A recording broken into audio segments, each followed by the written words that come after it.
Good day, pag-uusapan natin ngayon ng tissue, no? So mayroon akong dalawang klase ng tissue, no? Kasi naniniwala tayo sa swerte, sa dalawang swerte ng tissue na to, no? So ito yung nakita natin sa online, ito. Yan, yung online na yan. So bumili tayo, ang presyo niya ay 1.7, no? Kulang-kulang 1.8, ano? Okay? So legit naman, dumating siya. So ito, dito siya nakalagay. Ayan, no? Meron siyang character dito, parang Chinese character ba? So whatever. Ayan. Tapos meron siyang ganito. So yan na yan, nagagamit ko na nga pala to, no? So yan, ganyan lang siya kasimple. Tapos ito siya. Yan, ganyan ang itsura niya, ha? Yan, ganyan siya.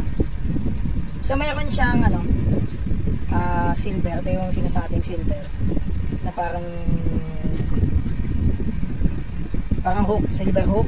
Tapos ito yung klase ng kanya, ano. Maganda naman yung klase ng mukha naman matibay, yung pinaka necklace niya. Tapos ganito yung klase ng neck niya.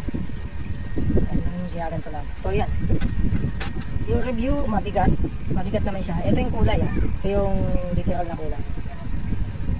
So ang presyo nito ay 1.7, so 1.8. So bless na daw, binilas muna siya bago pinadala sa atin. Ayan. So yan. So maganda, mataba yung kanyang stock. Papakita ko na, diyan muna natin lagay. Papakita ko naman, ito binili natin sa Shopee. So ganun din, tissue din. Nakalagay naman dito, ayan. Yan yung detalye niya. Okay? So jade, sabi jade. So magkaiba yung kulay talaga niya, pati yung size. Nakalagay siya sa ganito lang, no? So pouch, waybill pouch ng nag-deliver, JNT kasi courier. Kasi nakaganan lang siya, bubuksan mo lang. Yan. So ayan. Malayo, magkaiba yung kulay nilang dalawa, saka mas malaki po. Mas malaki po ito. Yan, kitang-kita po, no? Mga kapisyo. Mas malaki siya. Saka iba talaga yung kulay, iba yung texture niya.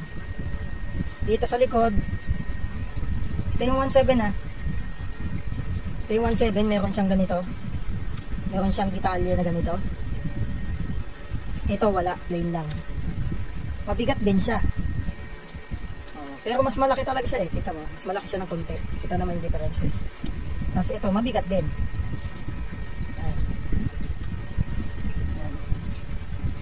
Iba talaga yung kulay. Tapos sa tali, ito, ha, ito 300 lang, 300 plus lang to, no? Ang pagkakaiba, ito may bunganga ng doon. Ayan, o.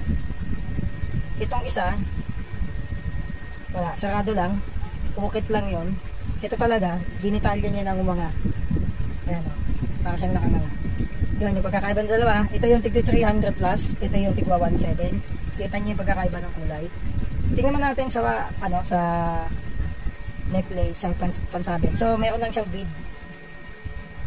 I don't think so kung anong klaseng bead to, baka ano lang to, dahil 300 plus nga lang. Tapos yung tali niya, basic lang, malayo sa dalawa. Magandang klase talaga tong tigwa 1.7. Actually 3,000 daw to, naka-sale daw. 1.7 na lang. Ito normal lang, parang normal lang na ano. Ang kanyang tali, lock, ganun lang din. So mayroon siyang ganito. Parang ganito. Ano ba yan? Parang ring or something na naka-round sa kanya. Ganyan. Hindi kamukha nito. Itong tigwa 1.7. Yan. Ganito. So, sa necklace, magkaiba na yung tali. Ito, mas manipis lang. Ordinary lang. Ito, makapal. So, magkaiba din yung kulay. No? Ito, blessed talaga to. Ito, hindi ko alam kung binilas nila. Kaya, plano ko dito, hindi ko pa siya sinusuot. Bibilas ko pa. Pero, nung dumating, tinilens ko sa pamagitan ng asin. Sa pamagitan ng asin. So, ipabibilas ko to, dun sa nakilala namin. Nabinilan ko rin ng, ito, nabinila namin ito. Dalawang ito. So, nakausap naman namin siya. Dalhin lang daw namin yung mga ganito namin at i-bless daw niya. I-ritual daw niya, i-cleanse niya. So, i-activate. Yan, ganun po. So, yan, no? Ito po yung tig 300. Again, ito po yung tig 300 plus. Ito po yung tig 1.7. Ayan po ang pagkakaiba. Ang tig 1.7, may lalagyan pong kasama na may character na Chinese character ba to? Okay. Yan po. So yan, kayo po, kung ano po yung ano, at least nakita nyo po ang pagkakaiba po. Ang comment ko lang dito sa Tigwa 17, ito napansin ko madali itong masira. Ayan o, kaya ko nga ng kamay ko. Ayun o. So yan o. Sana hindi ganito yung ano, yung kanyang ano. Mas maganda gumamit ka na lang ng ganito. Yung ganito. Mas safe pa. Kasi malalaglag to.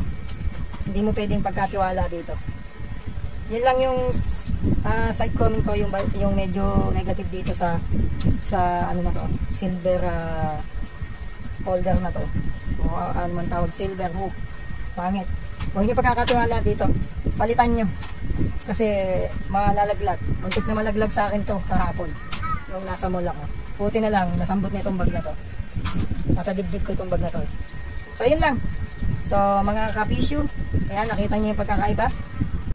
So ngayon, ang gagawin natin, tetestingin natin, ito yung 5300. Sa ilaw daw makikita kung jade. Jade naman ang tingnan natin, no? Kung jade ito, kasi naka ano yata doon jade. Tingnan natin, ito muna una. Ito yung tig 117. Ayan, ganyan siya. Parang tumatagos ang ilaw. Ayan, no?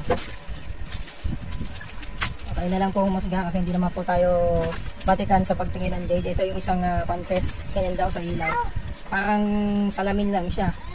Tingnan natin to. Tingnan nyo. Yan, parang nilalamon niya yung ilaw. Hindi siya tumatagos. Kung pagbabasihan yung sinasabi ng iba, ito ang masasabi nating lamang ang puntos. Parang ito ang malapit sa katotohanan na jade stone to. Okay. Anyway, galing naman talaga to ng China. No, ito kasi hindi natin alam kung saan galing to. Ayan, no, para sa lamin lang ito. Ewan ko hindi po ako perfecto sa ganito. Pero comment lang po kayo kung alin talaga ang masasabi ng jade. Ito, itong Tigwa 17 na 3K talaga ang presyo. O itong Tig 300. Yan. So yan, no. At ito pa yung dagdag ko napansin ko. Ayan. Patayin ko muna to. Napansin ko po dito. Ayan, di ba nga sabi ko sa inyo, kaya pwede natin sabihin salamin to o kung ano man o recent lang. Ayan, tingnan nakita nyo nabasag. Kasi nililipat ko po yung ano ito. Pinipilit ko siya dito kasi gusto ko kagaya din ng pagkakasabit nito. Na ito yung pinakatayo niya eh. Anong nangyari? Parang pabaliktad tuloy yung suot ko. No, pabaliktad na nangyari suot. Pag ganun siya. Dapat pa ganito. Hindi po natin maisabit kasi nung nilalakihan ko po ng konti yung ano, butas, yun po yung defecto. Ganyan po nangyari sa kanya. Ano po siya, nabasag. Nabasag po siya. So hindi naman po ano, kasi ako naman po nakabasag, hindi naman po basta na lang nabasag. Kasi sinundat ko po siya gamit yung parang matulis na bagay. Kasi parang barado siya, hindi ko po maisuot kasi yung clip. Yan po, nabasag po. So parang mahina yung pagka-materialis niya. Hindi ko malaman kung sa jade ba, hindi dapat siya mababasag basta-basta. So yun, kita niyo yung pagkakaiba ng dalawang face shield. Nasa sa inyo na kung saan kayo bibili. Okay, ang pinakamahalaga ay dapat yung mabibili nyo ay kiniklens talaga. O kaya para sure, ay sinabi niya na kinilens, pa-cleanse nyo na lang sa marunong talaga. Bago nyo, kasi nandun talaga yung visa. So ayan mga kapisyo, no? So kayo na mag-decide kung sa expensive o sa budget lang, no? Ang mahalaga ay mapa-activate at ma-cleansing.